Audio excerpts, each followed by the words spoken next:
would you rather never have pizza ever again or use coins to pay for everything for the rest of your life? I could live without pizza. Yeah, I feel like I could. I couldn't live with paying for coins, paying for stuff with coins, because that's just inconvenient. Yeah, my self-employed brain is thinking I'm going to be taxed on like everything now though. That's the only thing. Well, yeah, I suppose. Yeah, coins are they're sort of under the radar, aren't they? You have a stash of coins underneath your bed, you're sorted, aren't you? Yeah. I wish I had a stash of it. I don't have a stash of coins. Yeah. Yeah. To be fair, most of my payments from students come in online or mobile bank or whatever. Yeah, that would be very annoying. But I do love a good pizza.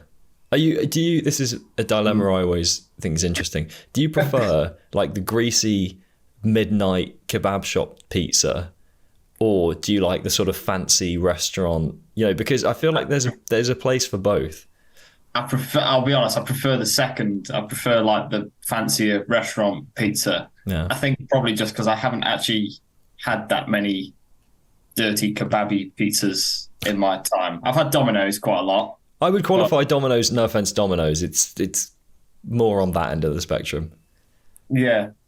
It's interesting because in the house I was in last at my parents' house, nowhere would deliver any takeaway to it because it was in the middle of nowhere. So takeaway was never really a thing we had. But in this house I'm in now, it's fine. We can get loads of takeaways. So nice. I just saw a fly. Just as you said that, I saw a fly go across the camera. I've just packed a wasp on the window a minute ago. But a fly buzzing around. It's really annoying. I had the biggest existential thought earlier. There was a fly. It sounds like a weird way around, but there was a fly in my kitchen, and I just swatted it with like a tea towel, and obviously died. And and then I just had this whole existential thing of like, imagine if there's like, the universe is infinite, right? And there's got to be. You so didn't sign up for this, did you? I'm worried where this is going. And I'm like. Well, the theory, there's this theory that, the whole extraterrestrial theory that like the reason we've not been visited yet is because there are extraterrestrials out there, but we're so insignificant to them that we're like ants, the way we see like ants and just flies. A fly on the wall compared to them. Yeah. So, and then when I swatted that fly, this whole thought process of our whole planet could just get swatted. It could, to be fair. Yeah. You never know. That's where my brain goes, apparently. That was my... Are you excited for the conversation now? What you think about on a Thursday afternoon? Yeah, it was the morning, to be fair. Maybe I wasn't awake enough. I don't know if I had my coffee by then. If something gets in the way of my coffee, normally existential dread comes in. Yeah. Well, let's try and find some way of segueing into something vaguely productive. I'm very curious to who that question was from. So that was from Mark Holcomb from Periphery. Was it? That's interesting. Yeah, that seems like a Mark Holcomb kind of question. Yeah. But I feel like their kind of sense of humour is quite dry. So yeah. Well, there's it is, to be fair. Yeah, there's a few people I've talked to, and that we didn't discuss this in his conversation, although it was something I kind of wrote down, which is like the idea of bands not taking themselves too seriously. And I think there's kind of becoming more of a place for it, particularly where even just like individuals like yourself or people who are kind of in a band but doing their sort of online thing. There's an element of taking yourself very seriously because ultimately it's a kind of marketing yourself, aren't you, a lot of the time? Oh yeah. I suppose there's different avenues to it. It depends if you're going for the serious look / outcome, or if you're going for the just relaxed, that's how we do stuff things. So yeah. Do you think there's possibly some sort of room for more people to be less serious, in the sort of online space particularly? Because there's so much like super HD, perfect quality stuff. 100%. I think, I know for me anyway, if I tried to be any form of like funny or myself or like how I am being with you here on a video, it wouldn't seem natural on a camera for me, which is probably why I end up going down the I don't really do any like talky posts or anything like that. I don't. I don't post any funny videos, as it were, or stuff like that. So I don't know. I think it depends on how. I think it fundamentally depends on how confident some people are at doing that on camera as well. A lot of the time. Yeah. Have you ever been sort of tempted to do something more in that kind of space? You know, where you're more like, you know, having some sort of discussion. Yeah, I know people like Kean, for example. He does a lot of. Yeah, it does. Yeah. That kind of thing. I think if I was in, I think it would come more naturally to me if it was as part of a band situation where you're with, you know, 3 other people who you know, who you spend a lot of time with, kind of thing. I think that's where I'd find it more comfortable. But I think just doing it by myself and kind of what I've built up on my Instagram for myself, I don't think it's not something I'd be very good at. That's, I mean, you know, you got to find your strengths, haven't you, and kind of work to them. I think I think it's difficult because there's so many people vying for attention and space that it's difficult to find your own little niche, I think, nowadays. And I think that's where you get people maybe trying some things, and some work better than others, right? Like with the 100%, yeah. What if, is there kind of are you ever conscious of what you're sort of putting out online, or is it very much just a case of, oh, I like this, so I'm going to put it online? Or what's the like process behind? Is it just kind of a diary of what you're doing, or is it like, do you sort of I think mine's kind of just genuinely what I'm doing at that specific time. Like the past, as an example, like the past, you know, kind of couple of months has quite literally just been sitting in my bedroom and just kind of playing with the new bits of gear I've got, and I've just literally turned the camera on, set my guitar to record, and recorded some riffs. I've not actually like recorded any backing tracks recently for like what I used to do like last year and the year before, kind of thing. So I think it's kind of, it varies with me. Sometimes I'll do, like when I've done, you know, a few of the videos for like the companies that I work with, it's a little bit more planned out, organized. There's a brief, there's a deadline, and so therefore it's slightly more different content, a little bit more professional and more organized. But then when I'm literally just playing away in my room, it's just a quick camera setup and no extra processing, and job done. Yeah. What's the a lot of people I know look at the endorsements, you know, as they kind of see them as a real goal and a real kind of prize to work towards, you know. I know I certainly sort of did initially, and then obviously it's, you know, it's cool. It's like, I think it's like anything really. You sort of, once you achieve it, is it as exciting as, you know, there's something cool to be sort of recognized by and endorsed by the brands that you like. But what do you think would be, you know, for anyone that's watching you, for example, and sees all the endorsements and the brands you work with and all that kind of stuff, what do people like maybe not know about that whole side of things in terms of like, you know, how it impacts you professionally, or like, is it as exciting as it looks, or is it not? You know, how do you kind of navigate that space? I think the thing people probably don't, as younger people that always think, oh yeah, being endorsed, that looks like the greatest thing ever. And don't get me wrong, it is ace. It's really cool to be recognised by so many different companies and all that, and work with them closely. I think that the thing that people don't kind of see to start with is the relationships that you build. It's the relationships that you build with those people that probably matter more than the actual endorsement itself. Like you never know, if you start talking to, you know, one guitar company, you'll at some point down that line, you'll end up meeting numerous other different guitar companies along the way, which is kind of what happened to me. I had one guitar company, and then that kind of trailed into the second, and then that second was Ibanez, and then the third was Mayonnaise for me, who they saw the potential from the stuff I'd done with Ibanez. I think, I can't really prove that, but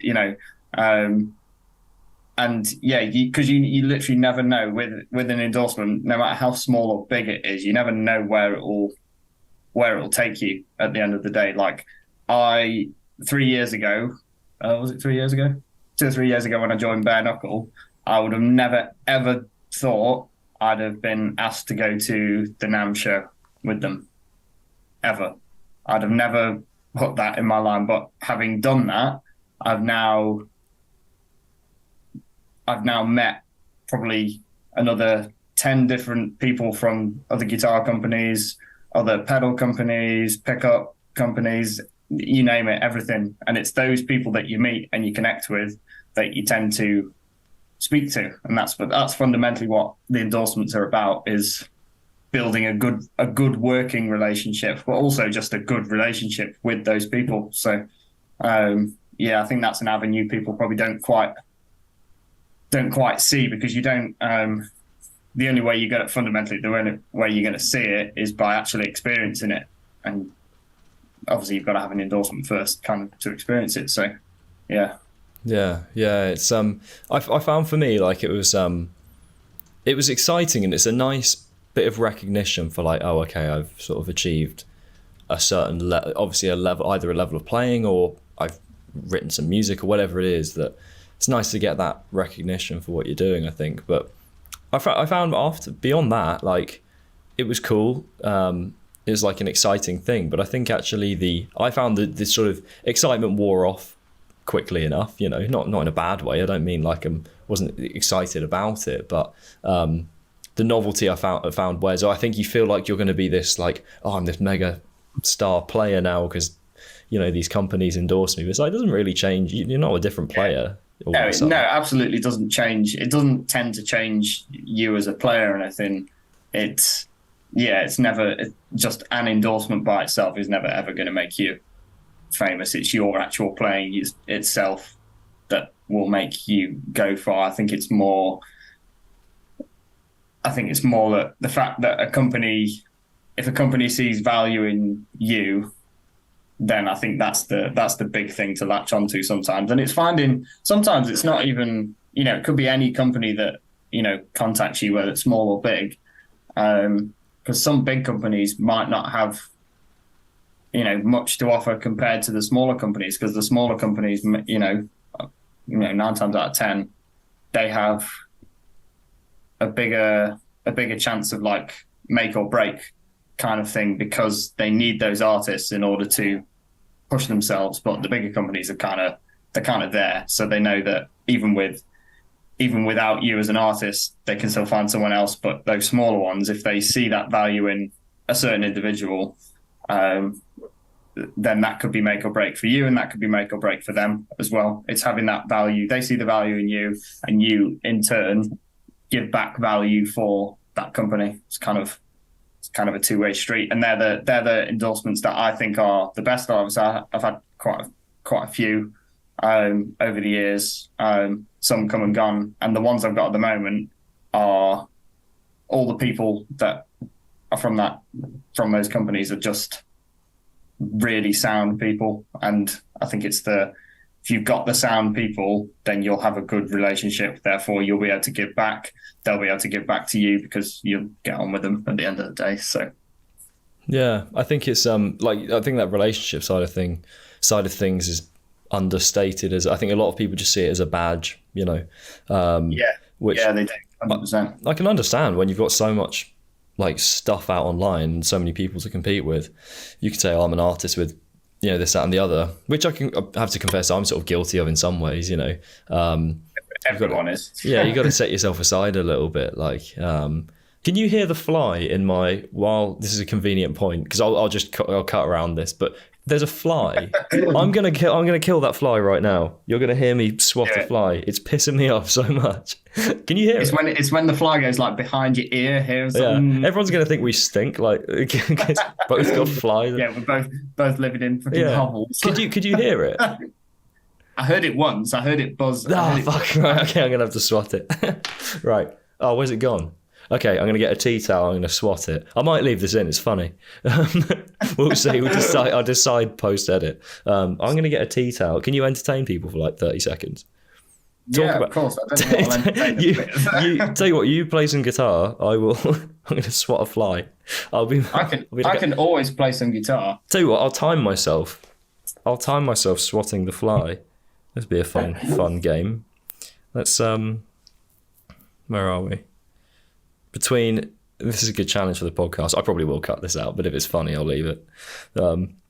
Right, I'm going to set a stopwatch between now and fly killing time. No. Right. See how long it takes. You ready to start noodling? Have you got noise? Oh, I can't hear you. Can you not hear it? No. It's probably not routed through No, it's only going... Yeah, it'll only go through the camera speaker. Oh, yeah, okay. Oh, I can kind of hear something. Go on, you noodle. I'm going to go and kill this fly. I'll be like 30 seconds. Have a great time. I will. Right, he left the room, so I just closed the door, so he's gone. Yeah, that's a good idea. He'll come and wait for you to go to sleep and then come back into the room. Well, that was 1 minute and 2 seconds, which I don't consider to be too bad. Well, that's all right, to be fair. Well, I'll cut around this. Disappointing outcome because you didn't kill a fly. I know. Okay. So my question was, do you like the professionalism that comes with this? Say again. Do you like? I said, do you like the professionalism that comes with this podcast? Absolutely, yeah. Wicked, yeah. Speaking of professionalism, what would be your advice now that I suppose, just in case I've cut a weird place, there was a fly in the room that was really annoying me, and your camera died as well. You've got a fly in your room, don't know where that's gone. Everything that went wrong could have gone wrong. Well, I figured while your camera was dying, I was like, I might as well kill this fly, and then it left the room, so I've closed the door and we're all good now, I think. I'm sorry if anyone's having to listen to a fly buzzing around for the last 20 minutes. So where we were at, and where I was about to ask, now that everyone's caught up, was I had a really good question. No, I didn't. The question was, with your platform, having grown your platform, what would be your advice sort of to anyone trying to do that now? Did you do anything that you would maybe change in retrospect, sort of trying to grow your platform? I think from me, like the way I started by posting like videos of me just in my uni flat, and they were such crap quality videos, like so bad. But I think people didn't.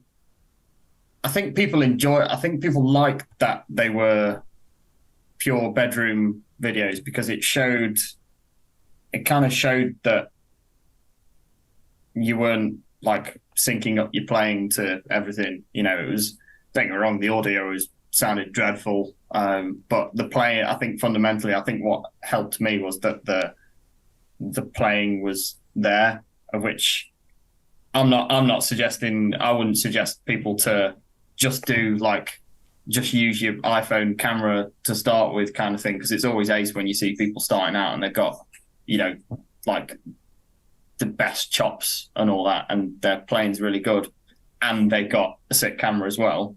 But I think for me, I think mixing the two together, once I'd kind of established myself with a few followers, I kind of mixed the two together and went in and out. I think if I did it again, I'd like to see if I stuck to one or the other. I don't think that's very useful for someone starting, but it'd be interesting to see how much of an effect it has.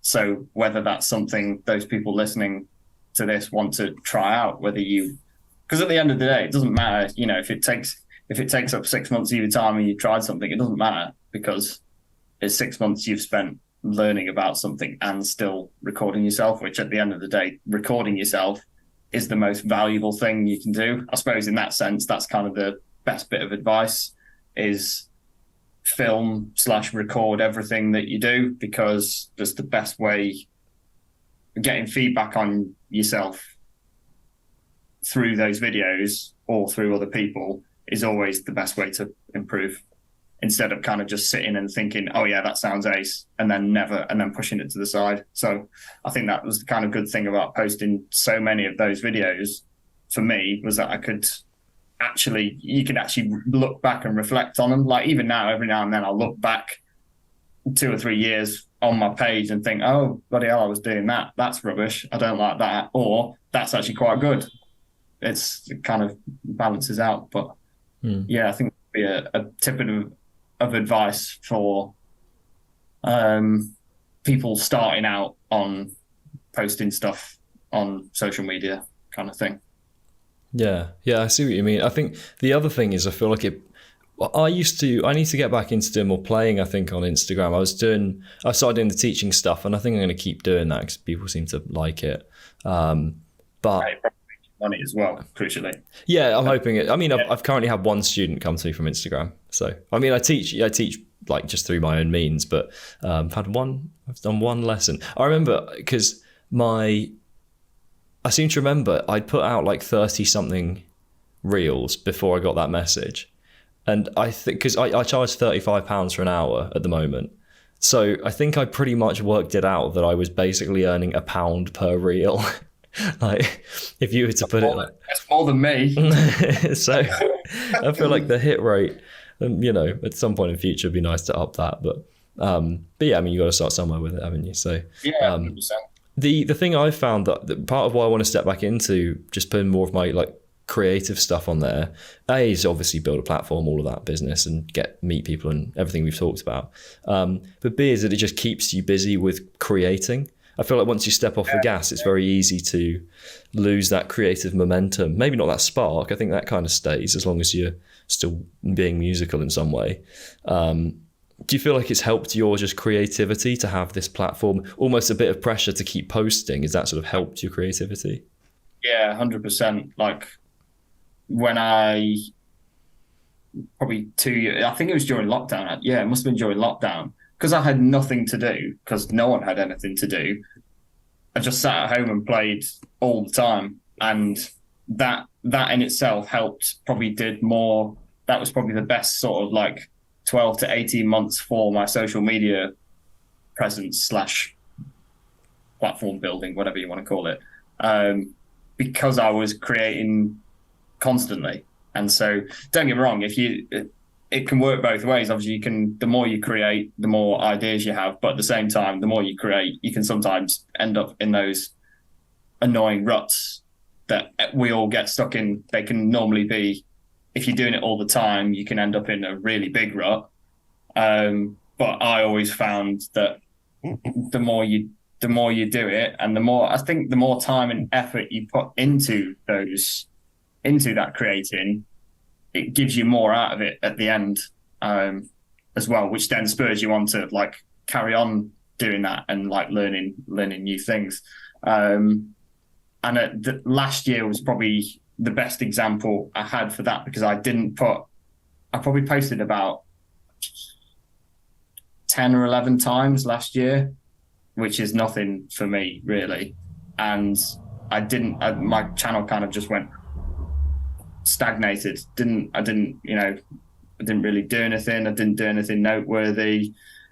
Towards the end of last year was kind of when it started sparking up again, because I think I'd reached that sort of couple of years worth of creative spark, and then I think it just went straight down last year. So for the first kind of 8 to 9 months of that year, it was just slow, and I didn't really have much, I wouldn't say motivation, but I didn't really have much, willingness to create anything. And I was just sat at home. Instead of recording stuff, I was still playing, I was still playing, and obviously, working full time obviously takes a good amount of time a week out of the way. But now, for example, I've had the start of this year, I've had, I've done a few bits for Bare Knuckle. Obviously went to the NAMM show. I've had a few new guitars, blah, blah, blah, stuff like that. I've now been more inclined to create and record again. So it's kind of gone full circle after a year of got sort of not doing anything. So Yeah.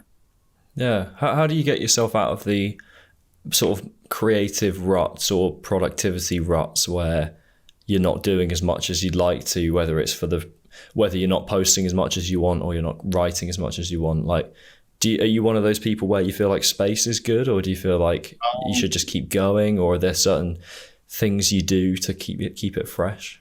I think there's no specific things that I do that keep it fresh. I think for me, I just step back. Last year, I picked up my BMX/mountain bike again and went and did that loads last year with my brother, kind of thing. And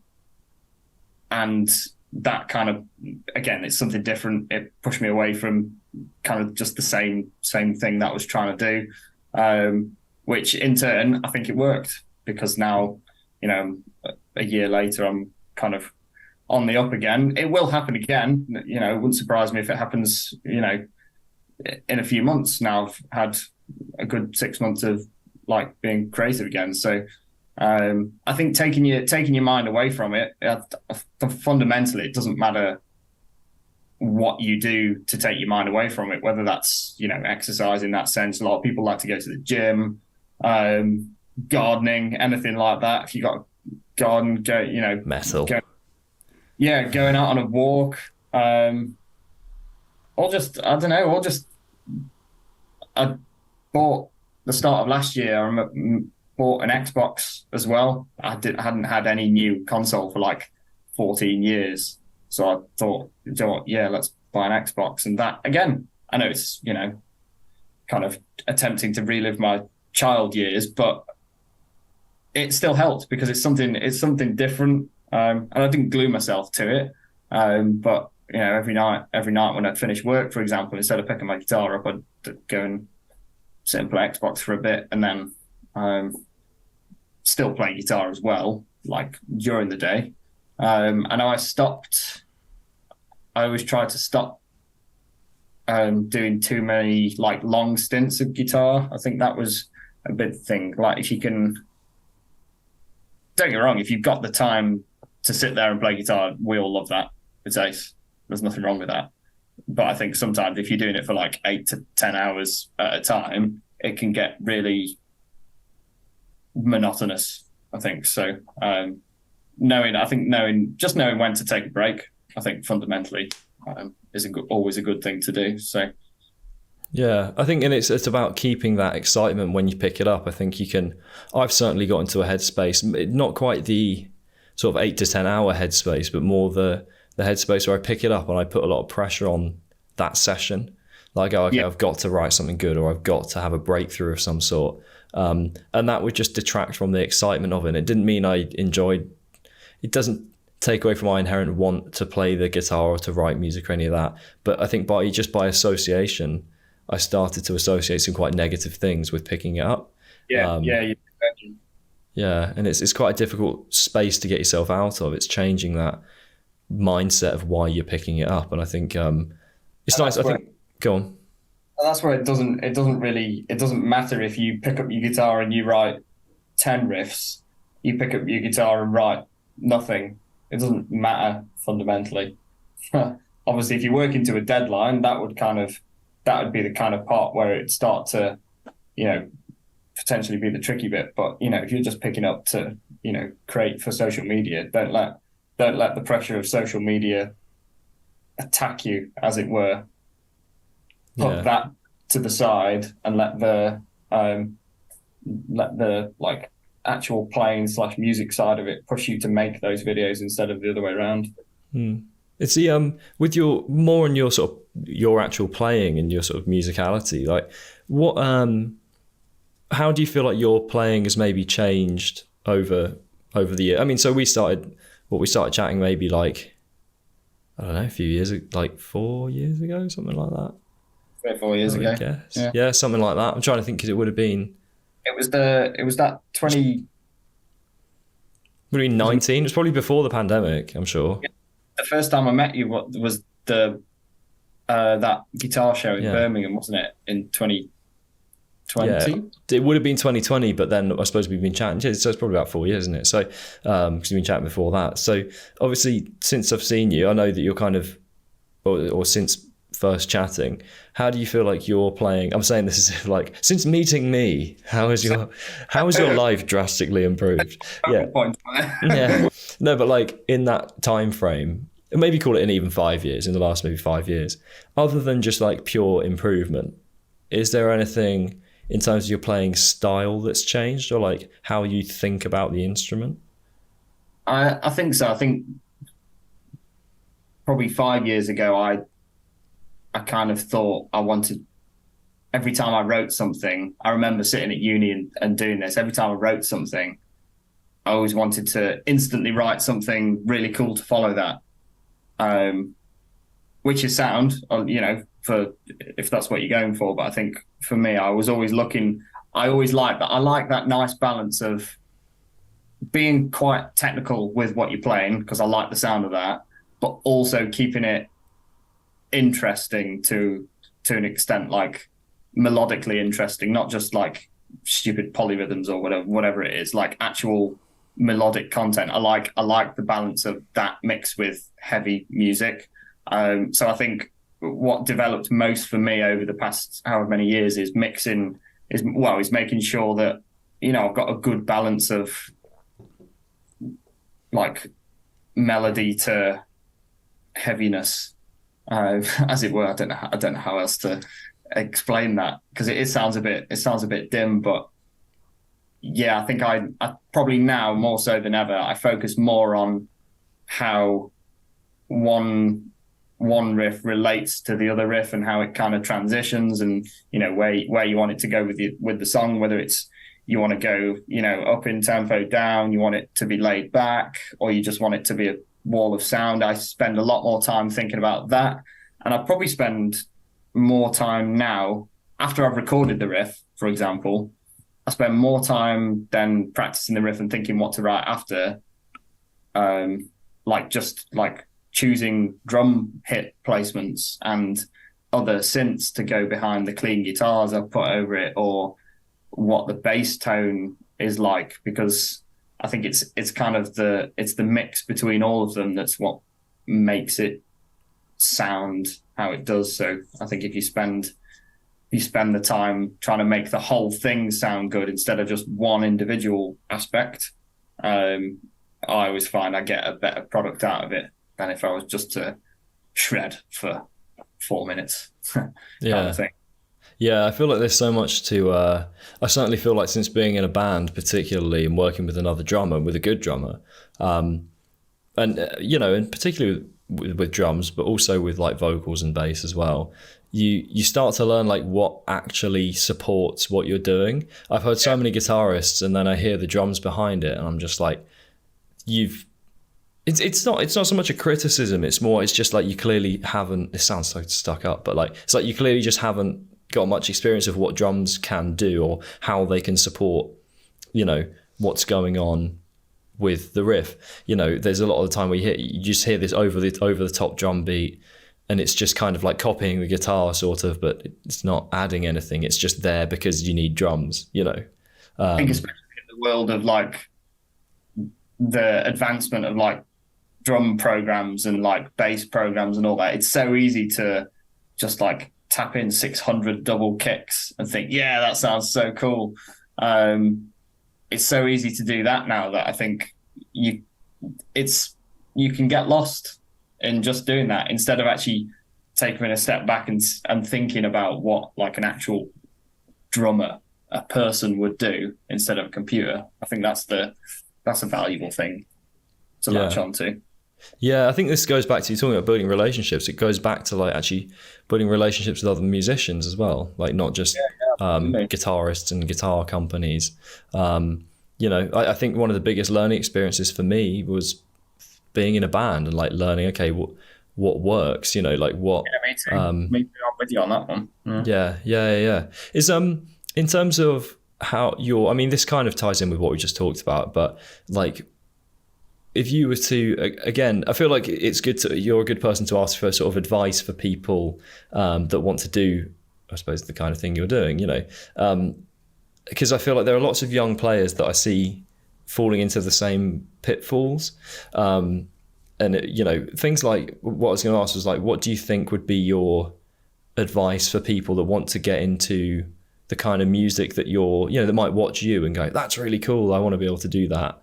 What are some of the pitfalls you fell into maybe? I think we've already kind of touched on one, this idea of like not seeing the bigger picture, but is there anything else in terms of like if it's technique or if it's like mindset or songwriting stuff, anything in particular? I think a lot of people will try and compare themselves to another artist, another player, which I've always found is a dangerous game to get into, because I used to do it myself. I used to compare myself, you know, when I was learning more and more at uni.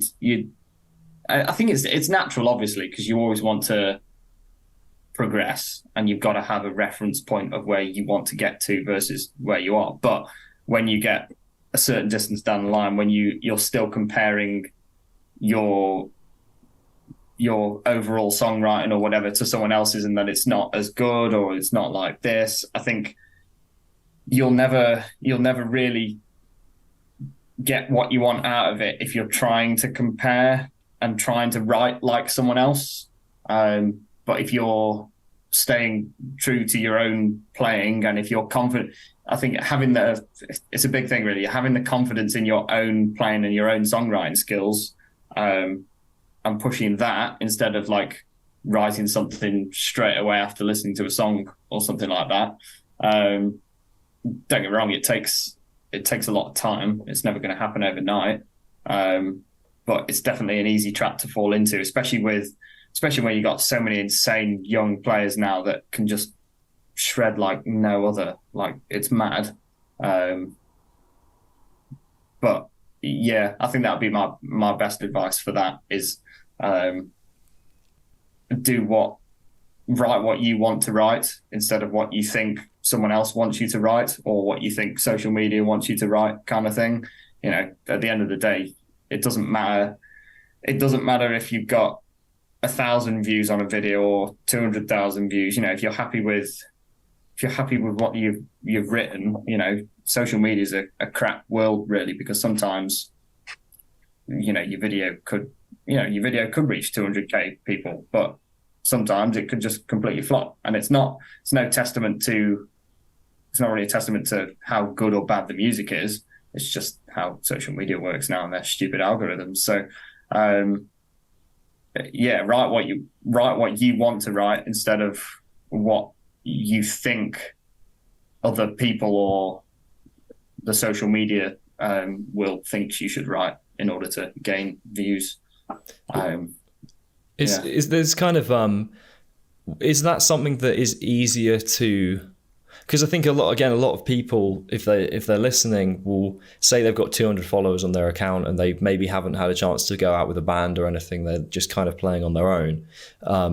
You know, a more cynical kind of person would say, "Oh, it's easy for you to say you've got loads of followers and you've got loads of views." It's a bit like when you know, if someone who's really rich says, "Oh, you know, don't worry about money," or like money won't make you happy. It's like, well, yeah, but it's easy to say when you got all of it. Like, but I suppose ultimately, you know, you've gone through that process. It's not like you've just always had people watching you. I started with, before I even posted anything video or music related back in, I don't know, probably 2017 or something, in my second year of uni, I had like 99 followers on Instagram just from friends. That was just friends from like, you know, school, uni and all that.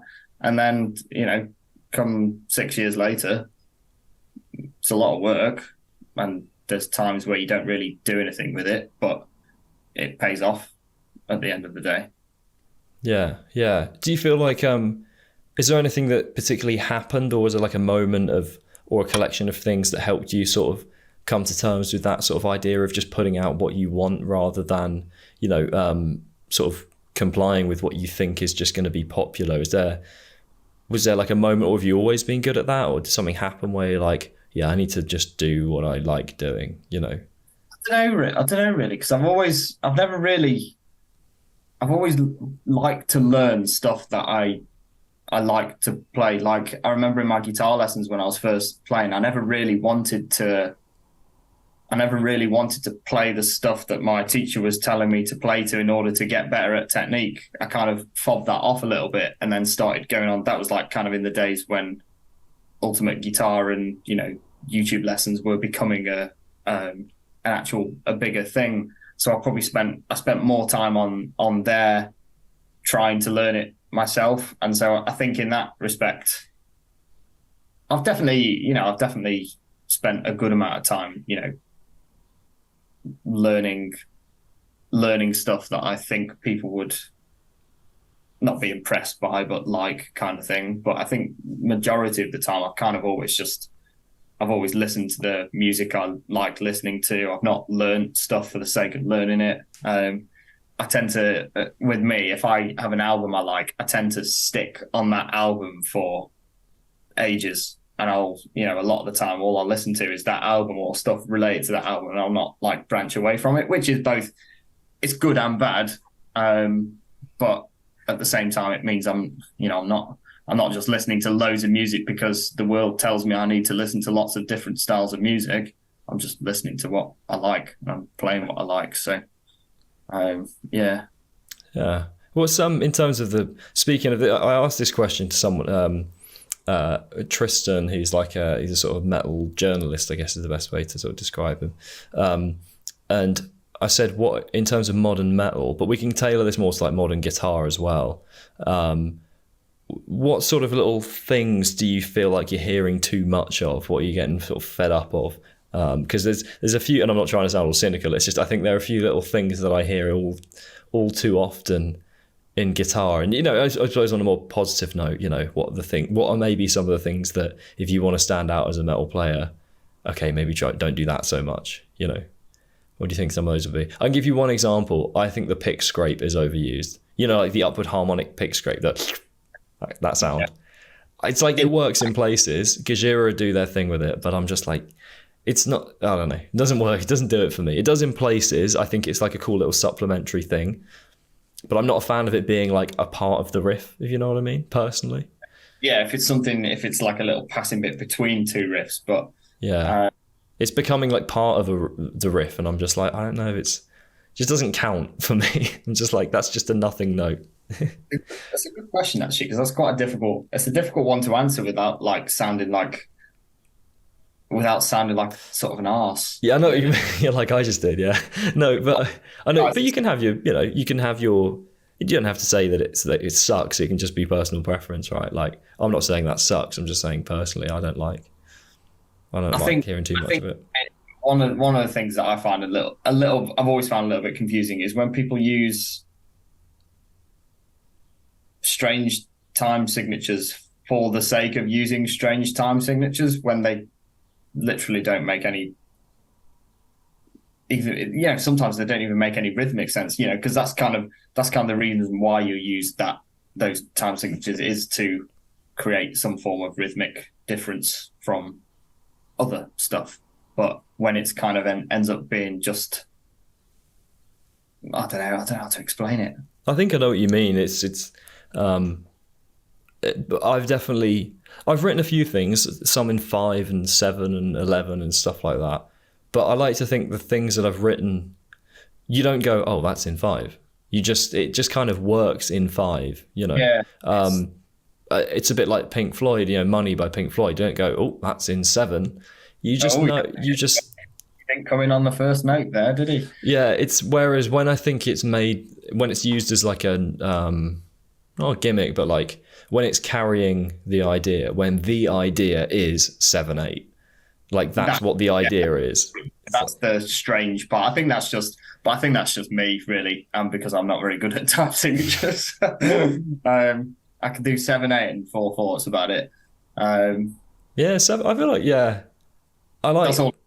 I think a thing that's difficult to do, but I like it when it's done well, is when you have like 5 bars of something. So not 5/4. A lot of people would call that 5/4, but like 5 bars or 3 bars or 7 bars of something where, you know, it just sort of, it doesn't sound the slightest bit weird.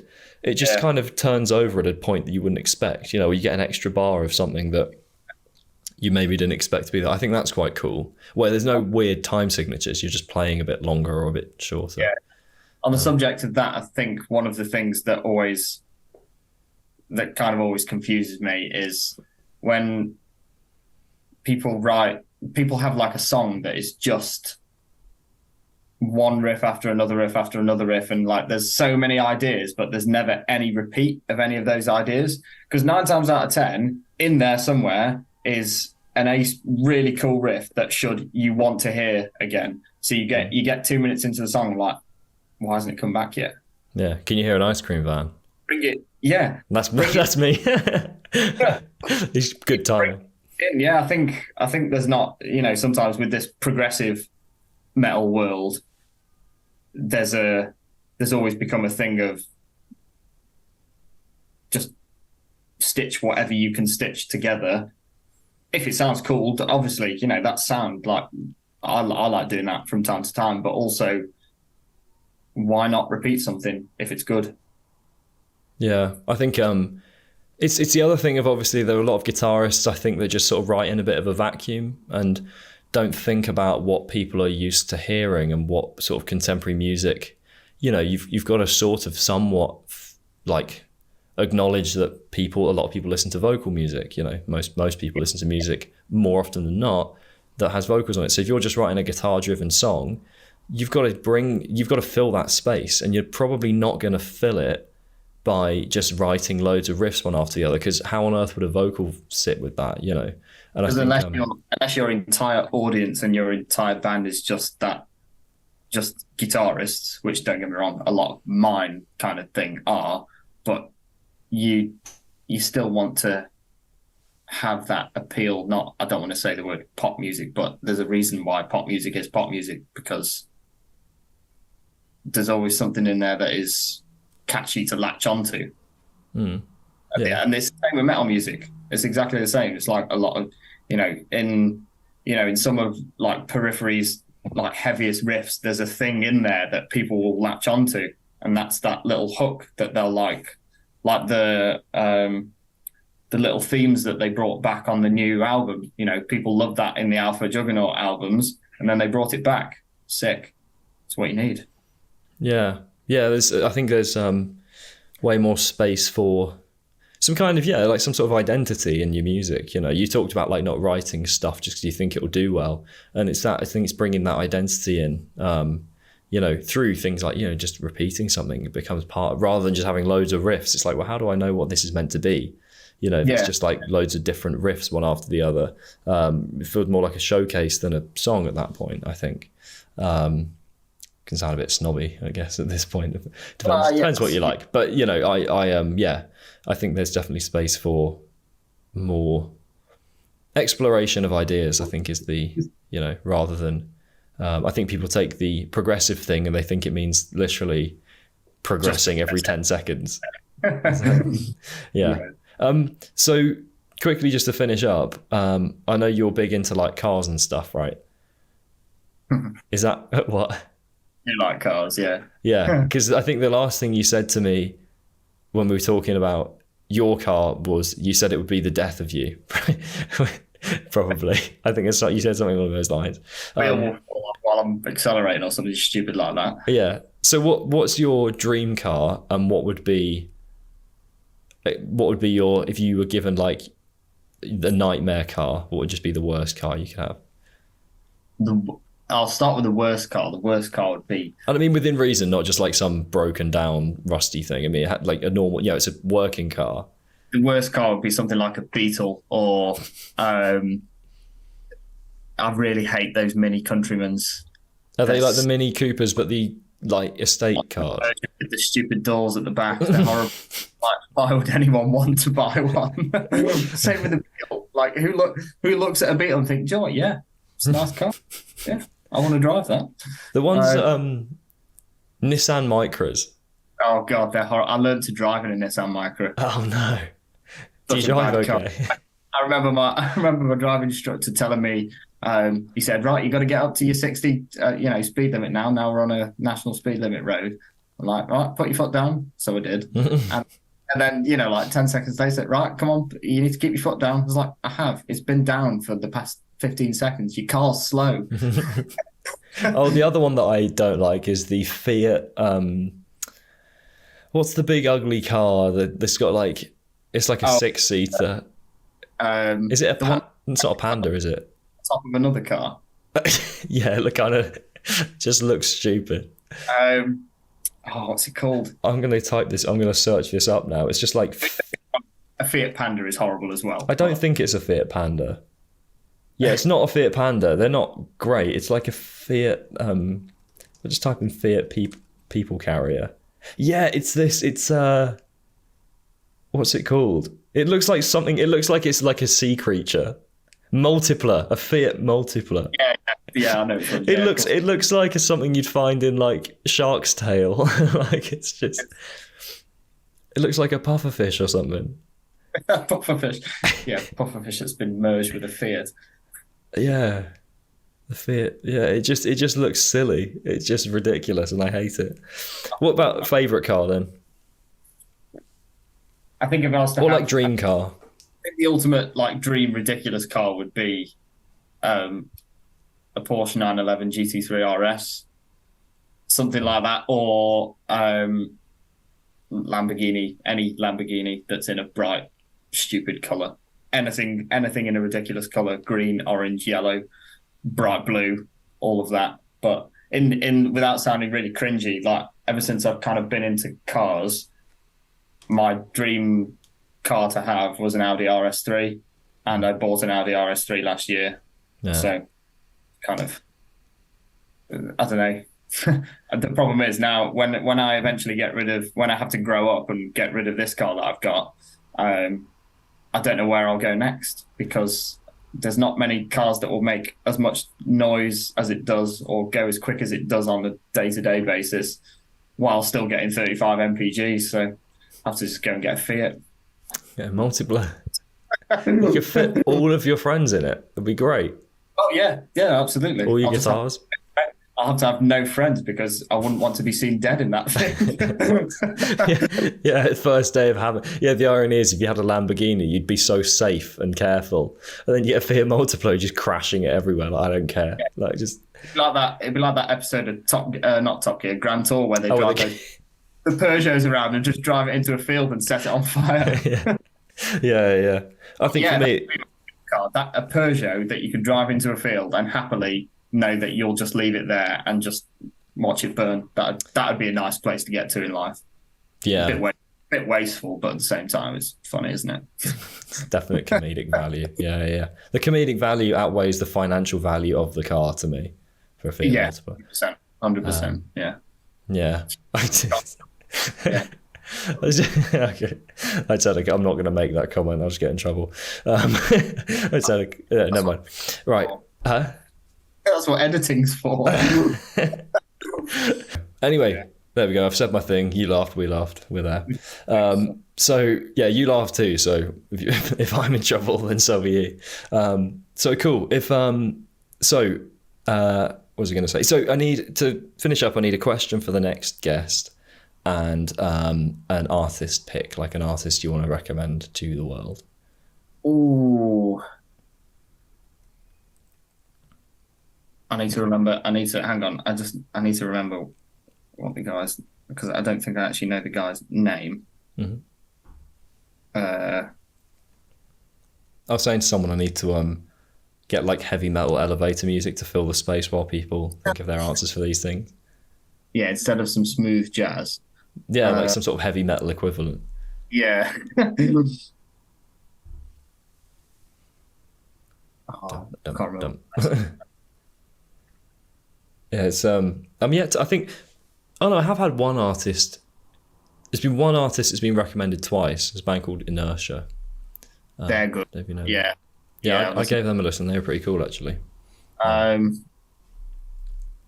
can't find it now. Right, do you know what I'd probably say? I'm going to go with a band that I've started listening to recently. Is a band called Caskets, who are a UK Leeds based band, and they're reasonably big at the moment, but their music is just brilliant. Like it's heavy, but there's no screaming or anything in it. It's all like really good vocals, but some ace riffs and like really melodic like choruses, catchy stuff. But Caskets they're called. Nice one. So I need a question now to open the next podcast. Oh god, how horrific does it have to be? It can be whatever. There are some ridiculous things. Yours was like not that far on the ridiculous spectrum. That's I think out of all the questions you've asked today, that's the hardest one. Not the one talking about the past 6 years of my music. Like, what are you going to start? Yeah, people put a lot of pressure on this. Could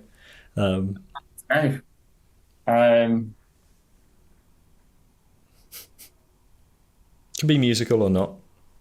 Yeah, I think. Well, yours was about pizza and coins. Yeah, was it? Yeah.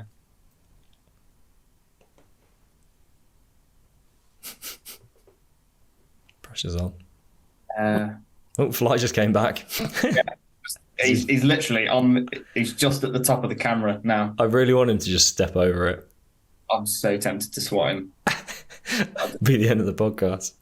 Doing a stupid thing with its legs. I really want. Oh yeah, I really wanted to crawl on the camera. I know that would be hilarious. That can be the thumbnail.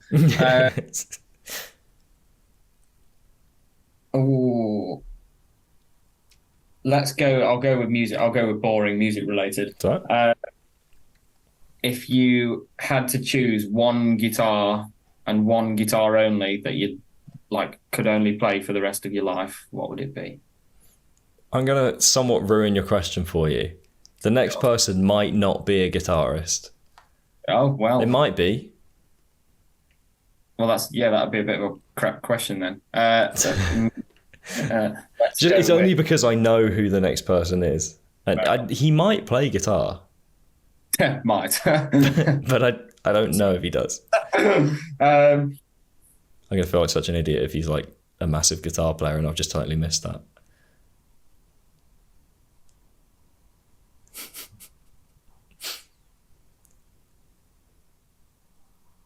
Wow, you're looking very stoic there.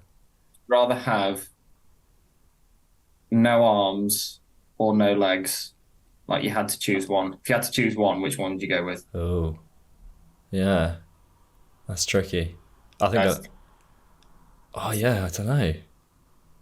It's a difficult one. Just go all in. Just have neither. Wow. Yeah. Yeah, no, I don't know what I'd pick. Obviously, guitar's out the question without arms, but then at least you can get around. Whereas, yeah, it's tricky. Yeah, you'd be like one of those. Did you ever play Halo 3? I don't know where this is going, but no. Oh, did you not? Oh, it's a shame. Be like one of the aliens on there. You could shoot their arms off, and they just run around, and they wouldn't be able to attack you. They just stand next to you with their legs and just no arms. Yeah. It was a bit like on on like Call of Duty Zombies when you shot the zombies' legs off. I was going to say exactly that. Yeah. It's the same thing. A bit like that, but they didn't die. So they just Oh, yeah. Well, I'm sorry if anyone without arms or legs is listening. It's kind of. Yes, let's hope your next guest doesn't. It would be terrible if he didn't, wouldn't it? That'd be awkward. No. A good conversation starter. Can you imagine how insensitive I'd have to be to ask it anyway? Oh, boy. Yeah, well. I'm also just going to end it. Again, this doesn't have to be for your podcast, but this is just to show you, because you'll have seen it. Okay. You'll have seen, Charlie Smith's mayonnaise. Oh, yeah. Oh, okay. I bought it. Oh, you bought it? That's it? Oh, shit. Yeah. Oh, nice. It's pretty nice. Nice. That's cool.